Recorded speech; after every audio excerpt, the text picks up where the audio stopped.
నిన్న వీళ్ళు మీ డాడీకి ఫోన్ చేద్దామన్నారు మేఘన ఉందా లేదా అని చెప్పేసి, కానీ ఎందుకు పేరెంట్స్ దగ్గరికి వెళ్తే బాగుండదు కదా అని ఒక విషయంతో ఆపిన. మీ మమ్మీ పేరు కవితనా ఏమో ఉంది, కవితనా రాజేశ్వర్ మీ డాడీ పేరు.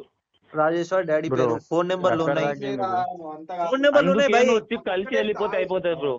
బాయ్ ఒకటే చెప్తున్నా బాయ్, వచ్చి నువ్వు ఆ పిల్ల ముందలన్నా ఫస్ట్ వాని కలు, నువ్వు వాని తిట్టినావు కాబట్టి వాని కలు, సారీ చెప్పేసి పిల్ల ముందర సారీ చెప్పేసి కామ్గా ఉంటే అయిపోతుంది.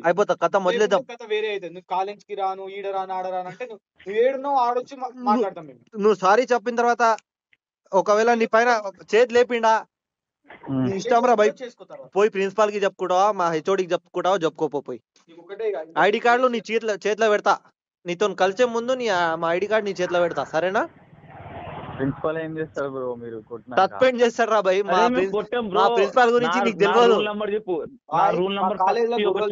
మా కాలేజ్ లా గొడవలు ఎంత మంది బౌన్సర్స్ ఉంటారు తెలుసా మా కాలేజ్ లా? గొడవలు జరగవు బాయ్, నీకు చెప్తున్నాం కదా, నువ్వు వచ్చి సారీ చెప్పి వెళ్ళిపో. సారీ చెప్పి ఎంతసేపు మాట్లాడు వేస్ట్ అంతా. మంచి చెప్తున్నాడు బాయ్, నీ గురించి మొత్తం తెలుసుకున్నా బాయ్. నువ్వు ఏం బలిచినోనివి కావు, బయటవి కావు, నువ్వు చాలా డీసెంట్ అని చెప్పారు, కానీ ఇట్లాంటి పని చేస్తే నాకు కూడా బాధ అనిపిస్తుంది. కానీ జస్ట్ మాట్లాడు నువ్వు వచ్చి, అంతే.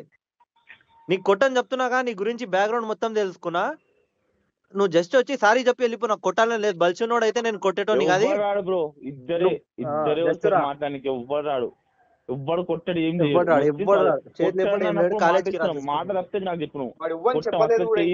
ఫేస్ టు ఫేస్ మాట్లాడదాం. కాబట్టి ఎవరు చెప్పలేదు. అమ్మాయి విషయం అది బయటికి పోలే, జస్ట్ నీ ఫ్రెండ్స్ కి నువ్వు వస్తలేవని నీ ఫ్రెండ్స్ లా దాకెళ్ళింది. ఫస్ట్ డేనే నువ్వు వస్తే ఆ మ్యాటర్ ని క్లియర్ అయిపోయింది. నువ్వు వస్తలేవని ఆ నెంబర్ పోలీసు వాళ్ళకి వేయడం వల్ల అది వాళ్ళు ఫైన్ చేసి ఇచ్చిర్రు, అంతే.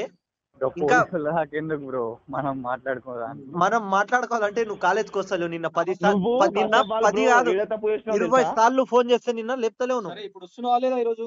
అది కథ.